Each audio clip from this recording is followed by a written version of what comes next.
Hello, everybody, and welcome to another edition of Blood on the Razor Wire TV, where we keep it real and we keep it raw. Hit that subscribe button, give us a thumbs up. Today, I have a guest with me, Mike Centeni.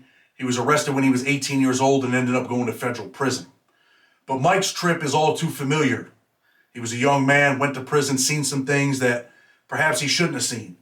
Some things happened in his life while he was in prison, and it affected where he is today in his life.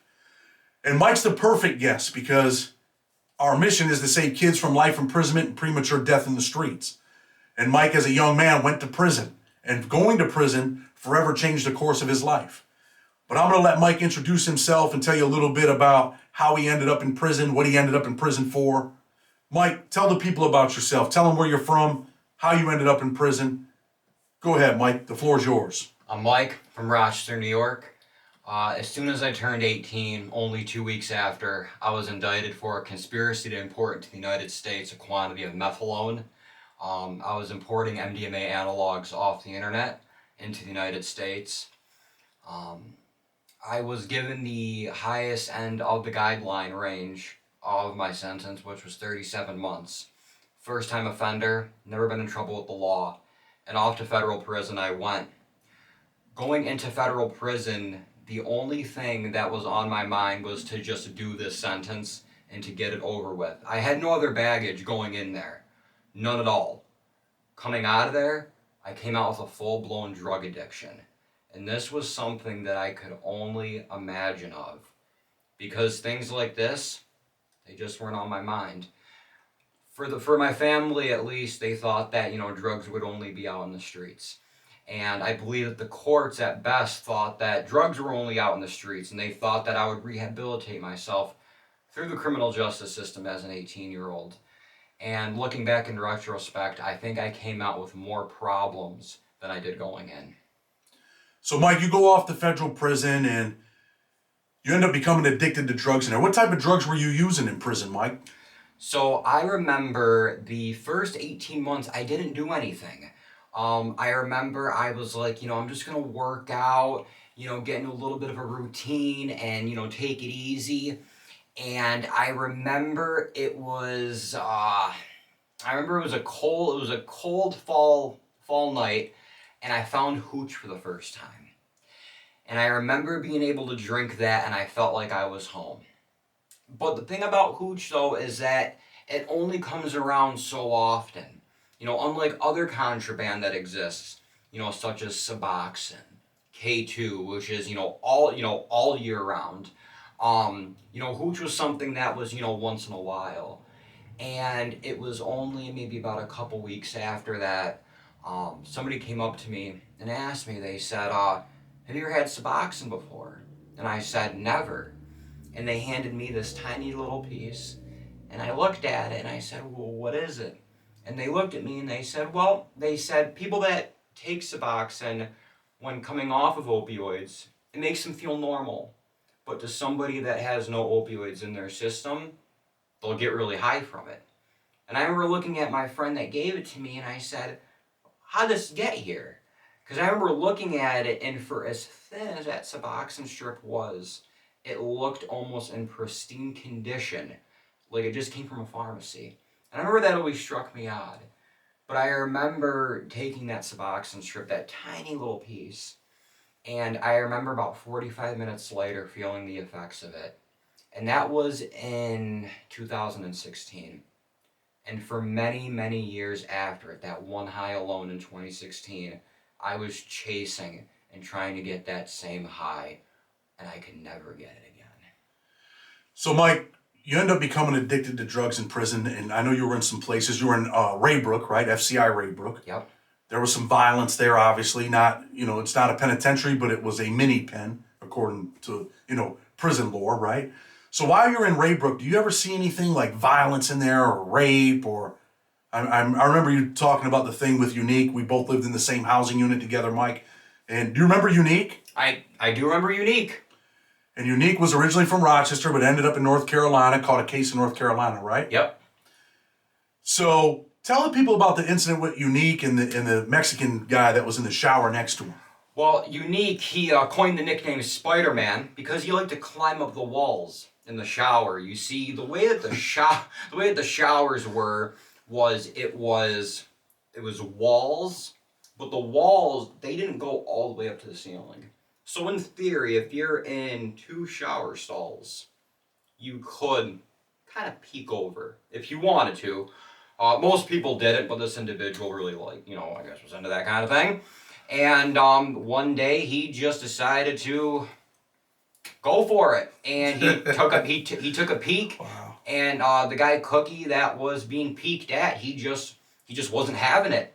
And I remember I was actually in my cell when this was all going on, because everybody else, it's just one of those prison things. When people know that a situation's going on, the first noise that I remember hearing was people grabbing their chairs, and it wasn't lockdown yet. So it's either early lockdown or something's really about to pop off. And I remember looking outside of my cell window and seeing everybody grouped up, either by who they were affiliated with, race-wise, etc. And that's when I knew something is about to go down. And that was because Unique had a kind of, they called him Spider-Man, but he was also a booty bandit, right? He was a booty bandit. So Unique would actually engage in trying to rape people in prison, right? Yep. All right, so let me ask you this. So when he tries to climb over the wall, do you remember Cookie, he ran out, did he run out of the shower naked? From what I heard, he ran out the shower yelling, "No, I have a boyfriend." And then that's what started everybody kind of looking up at the showers, because the showers were on the upper tier, and that kind of had everybody that was outside in the day area kind of being like, "Yo, what's going on up there?" So Cookie was a homosexual, right? Yeah. And he was also a paisa? Yes. So he ran with the paisas. And what happened after, Spider-Man tried to climb over the wall? Well, I do remember the guys from South Carolina, because that's who he was running with, even though he was from Rochester. I do remember them they took him into the quiet room, which is where you could study, do your, iron your clothes, etc. And then from there, I remember I went back into my cell because I was not sure what was going to happen after that. Did they physically assault Unique? Did they beat him up and get him off the compound? That I don't know. Okay. So I do remember there was a big incident over there over the stuff with Unique, and he said that the Mexican was lying. Yep. And the Mexican dude said, no, he's a liar. Things ended up happening, and Unique ended up disappearing off the compound. Do you remember that? Yes. Okay. And the New York dudes, because he was originally from New York, I know that the New York dudes had pushed to get rid of him. They said he was a booty bandit. If the South Carolina guys didn't handle their business, or North Carolina guys, then the New York dudes were going to attack him. You remember AD, right?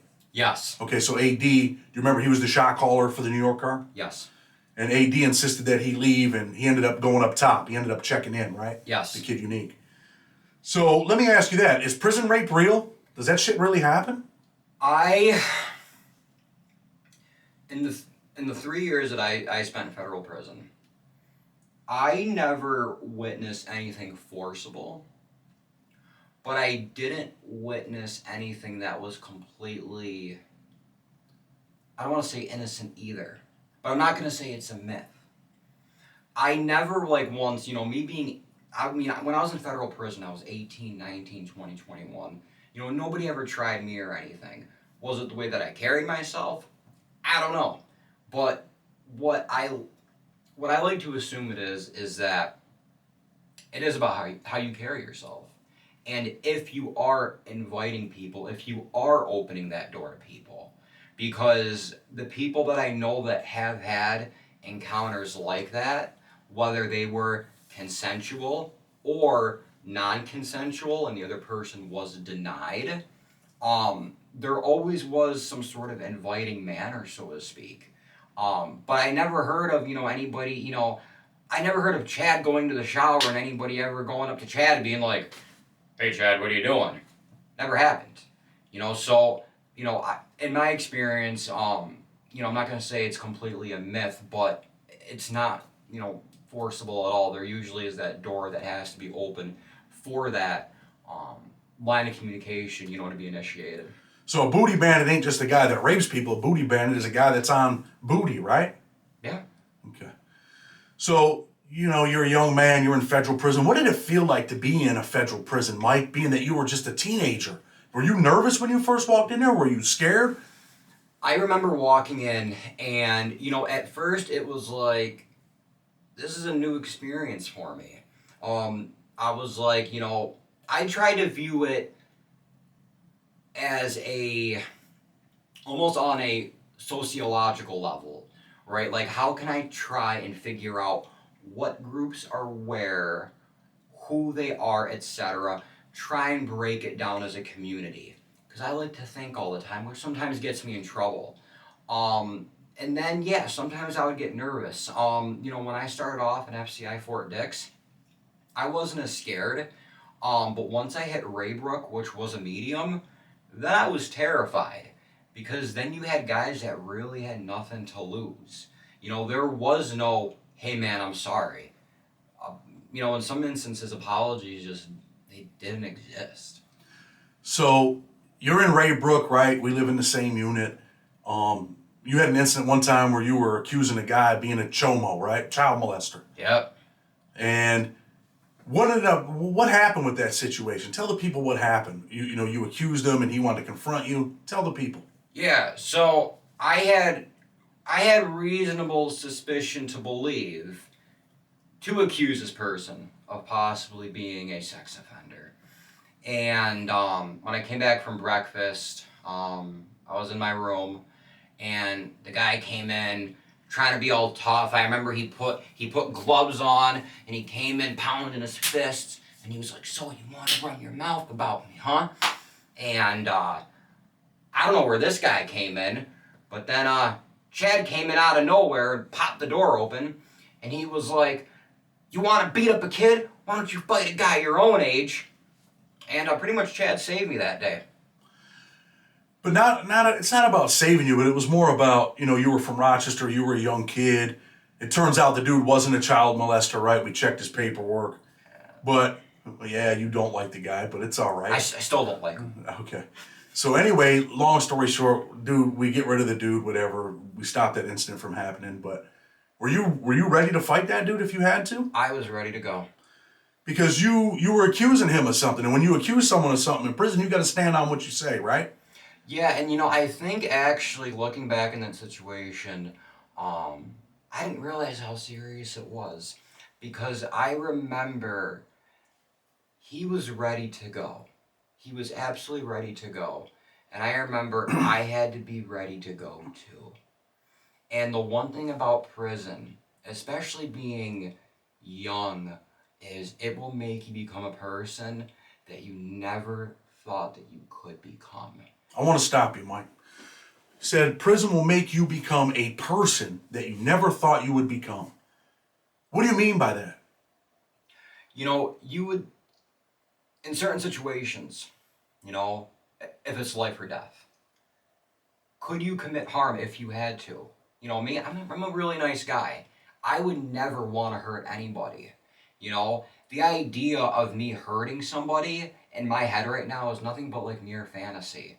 But there are situations in environments like that where that will become a reality. That will actually become reality, where you will become a person that you don't want to become. You will have an attitude and a demeanor that you wish you didn't possess because you have to. When you walked out of prison, do you think you lost that? When you got back into a normal world? It took me a while to adjust. I remember coming home and even something as simple as going to a grocery store was hard. Because almost like going into a rec yard and you do that scan of everything that's around you, or even in the chow hall, when you scan everything around you, I didn't have to do that anymore. But I conditioned my body, I conditioned my mind for so many years to do that. Because I didn't do that when I first came into prison, But after being in prison for a couple weeks, I learned, hey, maybe it's a good idea if I start doing that. And then it became a habit, and it was a hard habit to break. I want to ask you another question. Being in prison, and you know, this all comes back to you just being a young man, a teenager. You ever see anybody stabbed in federal prison? I have. What was that like? For a young kid to watch somebody get stabbed. It was when I was 19 years old. And I remember witnessing it. And I think what scared me the most was that there was nothing I could do. I knew that with the amount of people that were already standing around me, I would be in good grace with the prison population if people knew, like, hey, Mike was with us when it happened, so it would have been impossible for him to have gotten any of the correctional officers involved. Eventually, they did arrive on the scene. But I remember thinking to myself, like, what am I supposed to do? And the only thing I could do was stand there and watch. That was my only option. And if my eyeballs were camera lenses, those images will be burned forever in the back of my mind. Was it shocking to you, Mike? Absolutely. Was it scary? Yeah. Do you think it affected you today? I think it made me realize, the individuals that it involved, they were affiliated amongst each other. They were friends. They ate together. They hung out together. And it was within their own. And, today it made me really think about how friends can turn on each other, especially in an environment like that. This wasn't, what you see on TV with, gang versus gang wars and, beefs and stuff like that. This was literally within one group, and they all went against each other. And that, to me, was the most shocking. So friends stabbing friends. People that you're hanging out with every day, they decide, you know what, we got a problem. We're not going to resolve it by talking. We're going to resolve it by stabbing each other. That's exactly what happened. Shocking. So, Mike, I want to talk about today, right? Yep. You talked about how you were addicted to drugs in prison. You went in there, you weren't addicted to drugs. You weren't involved in that type of stuff. You were, as far as being a seller, but you became a drug addict in prison, right? Yep. And today, Mike, how old are you? 25. 25. And this isn't to belittle you or anything like that, but tell the people where you're living at today. Not the address, but you're in a halfway house, right? Yeah. Okay, and you're using drugs right now. Not right now while we're together, but you're drug addicted, right? Yeah. And this all stems from being introduced to drugs in prison. Yep. So you're not living your best life. No. You're 25 years old. Are you working? Do you have a job? No. How much money you got in your pocket right now? Nothing. Nothing. Not living with your parents because your mom doesn't want you there because you're using drugs, right? Correct. So pretty much you're homeless without this halfway house. Pretty much. And Mike, most of the time on every episode of Blood on the Razor Wire, I ask people, we get to the conversation where, what would you tell your younger self? Or, what would you tell a young man right now that's on the wrong path? But I don't think this is the appropriate time to ask you that because you're not on the right path right now. But I think this is the time where we say, Mike, if you want to change your life, I'm willing to help you. When we leave here today, I'm willing to take you to a rehab center. I'm willing to help you with employment because I have a construction company where I can give you a job when you get out of rehab. And I'm offering that hand to you. Is that something that you're interested in, Mike? I'm interested. Is it something that you want to do? Do you want to change your life? Of course. Do you think you can combat the drug addiction? Yeah. Mike, we need to help you, man. You need help. I think sending you, an 18-year-old, to federal prison, help not ruin your life, but put you on a path where you could possibly ruin your life. You have to believe in yourself, man. Do you believe you can change your life? Absolutely. I want you to mean it, though, Mike. You got to mean it, man. You got to say it and you got to mean it. When you wake up in the morning, the only person looking back at you in that mirror is yourself. Are you happy with who you see in that mirror? Today, no. Today, no. What are you going to do about changing it? And I mean that. I'm not joking, man, because we've had these conversations in prison before, haven't we? We have. I pulled you under my wing in prison, right? Yeah. I guess I was quote unquote the shot caller at Raybrook, right? Yeah. And how many times I have to get on your ass and tell you, Mike, get your life together? A lot. A lot. You had an incident with the Pisces, right? I did. The shot caller didn't like you. You didn't like him. You owed him a little bit of money because your drug addiction, you went to him for stamps, and he jacks up the price, right? Yeah. And things didn't work out, did they? No, they did not. And you ended up hitting him with a lock and went to the hole, correct? Yeah. So you end up going to the hole, you go to solitary confinement. Were you released from the hole when you went home? Yeah. Do you think that affected you being locked in a cell the size of your bathroom and then putting you back on the street right away? Yeah. So, man, I'm going to tell you today, man, that if you want to go to a rehab center, I will drive you to the halfway house, let you pack your clothes, and I will take you there, man. And I will help you get your life on track. But I will only help you as long as you want my help. I will not allow you to abuse me. Because I felt like you abused me in prison when I tried to help you numerous times. Right? I can agree with that. But change has to come from you. You have to want it, man. You have to believe it. If you don't believe it, no one else will. So, Mike, we're going to decide when we get off this camera what you want to do with your life. And I'm going to bring you back on the show because I want people to know what you did with your life. I want people to know what decision you made today. Today could be the first day of your new life. And I'm not into all that, talk about, pretending and all that type of stuff. Either you're going to change your life or you're not. You're 25 years old. You got your whole life ahead of you. But if you don't stop doing what you're doing, you're going to end up probably either dead or at 40 years old with no teeth, nowhere to live, addicted to drugs, hustling and bustling, stealing meat out of the grocery store, stealing property from Home Depot to try to sell to support your drug addiction, or you're going to end up back in prison, man, using drugs again. So I'm gonna close, Mike, but I'm gonna give you an opportunity to say anything you want to say to the people before we go. Is there anything you want to say, Mike? There's a lot.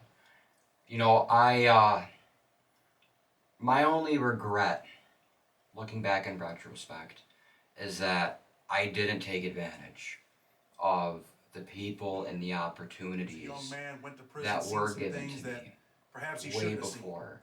Some things happened in his life while he was in prison, and it affected where he is today in his life. And Mike's the perfect guest because our mission is to save kids from life imprisonment and premature death in the streets. Not a complete waste. And Mike, as a young man, went to prison. And going to prison forever changed the course of his life. But I'm going to let Mike introduce himself and tell you a little bit about how he ended up in prison, what he ended up in prison for. Mike, tell the people about yourself. Tell them where you're from, how you ended up in prison. Go ahead, Mike. The floor is yours. I'm Mike from Rochester, New York. As soon as I turned 18, only 2 weeks after, I was indicted for a conspiracy to import into the United States a quantity of methadone. I was importing MDMA analogs off the internet into the United States. I was given the highest end of the guideline range of my sentence, which was 37 months. First time offender, never been in trouble with the law, and off to federal prison I went. My mind was to just do this sentence and to get it over with. I had no other baggage going in there. None at all. Coming out of there, I came out with a full-blown drug addiction.